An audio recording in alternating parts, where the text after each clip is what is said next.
Bonjour à tous et bienvenue dans cette nouvelle vidéo. Alors aujourd'hui, même chose, pas de vidéo sur ce jeu puisque c'est un RPG comme vous pouvez le voir ici.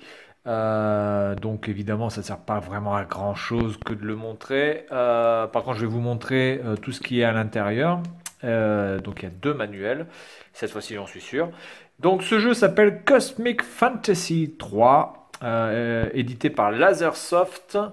Donc j'imagine qu'il y avait le 1 et le 2, mais je ne sais absolument pas sur quelle plateforme et si c'est sorti là-dessus d'ailleurs. J'en sais absolument rien et quelle est la date de sortie de ce jeu? Je ne sais pas, peut-être que c'est écrit sur le CD du coup. Alors le CD qui est très joli. 1992, voilà, Telenet aussi. Ça fonctionne sur PC Engine avec le Super CD-ROM 2, donc vous avez besoin de la carte BIOS 3.0 minimum pour pouvoir faire fonctionner le jeu. Vous avez que un CD, il n'y en a pas deux. L'autre partie en fait sert pour le deuxième manuel ici, qui est très joli et que je vais vous présenter. Alors on va d'abord commencer par le manuel du jeu, du coup. Très coloré, très joli. Vous pouvez voir à quoi il ressemble. Alors je connais pas du tout, mais alors là, du coup, absolument rien à l'histoire, aux origines, aux personnages. Je ne sais absolument pas. Quelle est l'histoire de ce truc? Je me permets juste de vous partager un petit peu voilà, les livrets, un petit peu voilà, la version japonaise de ce jeu, mais je pense qu'il a dû sortir uniquement qu'au Japon. En tout cas, c'est clair que si vous aimez les RPG, les Japonais ont une très très grande avance sur tout le monde par rapport à ça, parce qu'ils ont accès à des jeux auxquels on ne peut pas avoir accès. Alors maintenant, avec les nouvelles consoles, c'est un peu moins le cas, puisque tout le monde peut télécharger les jeux plus ou moins. Et il y a de plus en plus quand même au moins des versions anglaises. Mais à l'époque, si vous étiez français et fan de RPG, eh bien vous étiez bien dans la merde à vous coltiner simplement. On va dire que les gros hits RPG et tout le reste, eh ben, vous n'y aviez absolument pas accès. Ce qui était quand même un petit peu dommage. Et c'est peut-être pour ça aussi que je n'ai pas... du coup, je ne me suis jamais intéressé au RPG pour la simple et bonne raison que il y avait quand même très très peu de jeux RPG disponibles.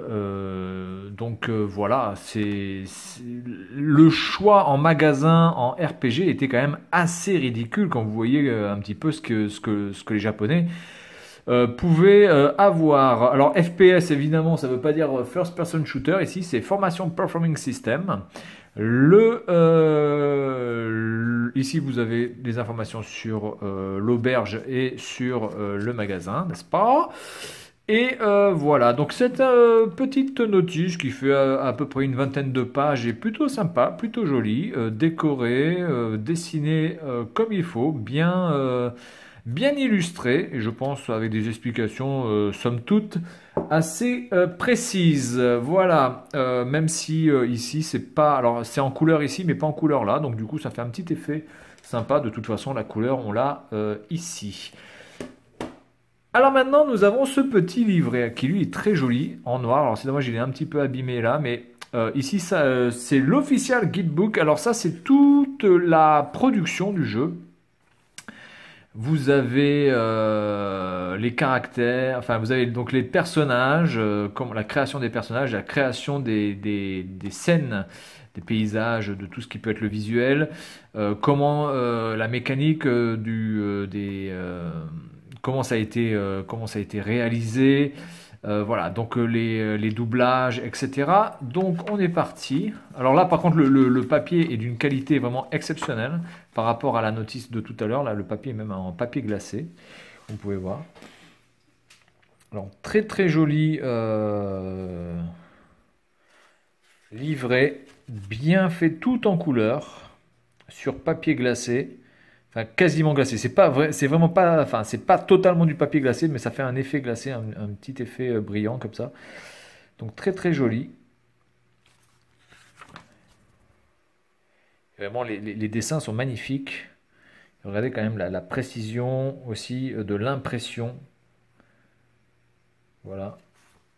Alors c'est un jeu qui est sorti en 1992, donc voilà. Donc ici vous avez les différents personnages. Alors je connais pas du tout les personnages. Je ne sais pas si vous connaissez ce jeu. Donc je me rappelle plus du nom d'ailleurs. Cosmic Fantasy, c'est ça? Oui, Cosmic Fantasy 3. Donc je pense que c'est quelque chose qui se passe dans l'espace évidemment.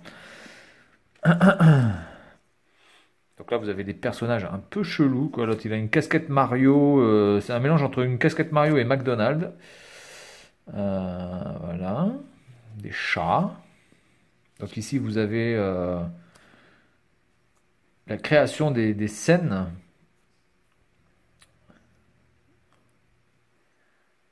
Donc on appelle ça, je ne me rappelle plus, le storyboard. Hein, c'est un petit peu ça ressemble un petit peu à un storyboard ici. Voilà. Donc là, je pense qu'on a des images du jeu. Alors, lui, il ressemble carrément à Ranma, quoi. Sauf que Ranma avait les cheveux noirs, lui, il a les cheveux bleus, mais c'est franchement, on dirait trop Ranma, quoi.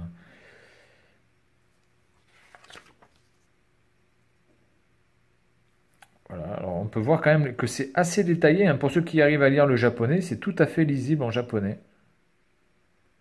Tout à fait lisible. C'est vraiment très, très, très, très joli. Même regardez quand même les détails des dessins ici, du vaisseau, des réacteurs, vraiment très très bien fait. C'est pour ça que j'aime bien acheter ces jeux de type RPG. C'est évidemment pas pour parler du jeu en lui-même, parce que malheureusement ma culture RPG est purement au néant, c'est néantissime, même j'ai envie de dire. C'est le zéro total. Mais j'avoue que les jeux en RPG, souvent, produisent des coffrets ou des livrets vraiment de toute beauté. Et là, on n'est pas déçu. Vraiment très très très joli.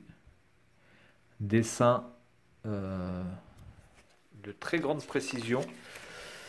Voilà. Alors là, on a le personnage. Bon, du coup, c'est clair que c'est beaucoup plus beau en dessin qu'en vrai. Hein, parce que là, le costume, bon, excusez-moi, mais...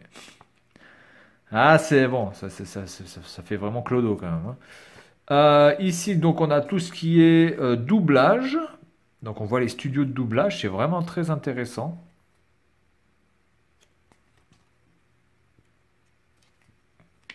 Ici, vous avez, pour les gens qui savent lire les partitions, eh bien, le texte de la chanson avec les musiques, les partitions avec les paroles. Donc, ça, c'est plutôt pas mal aussi, pour ceux qui veulent un petit peu se mettre à chanter. Alors, il y a quelques trucs en anglais quand même. Hein. For you, tonight, dreaming, dreaming. So have you ever seen the land? To heart, my love, dreaming, dreaming. Voilà, donc c'est quand même assez hallucinant de marquer des trucs, 2-3 mots anglais au milieu du japonais. Bon, je vois pas franchement l'intérêt. Voilà, donc ici on doit avoir peut-être les créateurs avec leurs personnages, avec les photos de production. Regardez sur quoi ils travaillaient. Donc vous pouvez voir ici le BIOS de PC Engine, CD-ROM System. Du coup, mais par contre, où est la machine? Où est la console? Je ne la vois pas sur ton bureau, petit oiseau. Je ne sais pas où elle est. Donc on voit les programmateurs ici, enfin les programmeurs d'ailleurs, pas les programmateurs. Sur quoi ils travaillaient, hein. Donc on est très très loin des nouvelles technologies de l'époque, mais je pense que ça c'était déjà à l'époque des machines, les meilleures machines de l'époque, avec ici en plus pour terminer la signature de toutes les personnes qui ont contribué à la création de ce jeu. En tout cas, j'imagine qu'il y en a une bonne partie, donc ça c'est plutôt sympa, toutes ces petites signatures aussi. Vraiment, ils ont fait un petit livret vraiment très très très très sympa et que l'on peut garder en collector, même si on ne parle pas japonais comme moi. Voilà, donc c'est tout pour cette vidéo concernant Cosmic Fantasy 3. Il n'y aura pas de vidéo là-dessus parce que, encore une fois, ça ne sert à rien. Allez, salut, à la prochaine.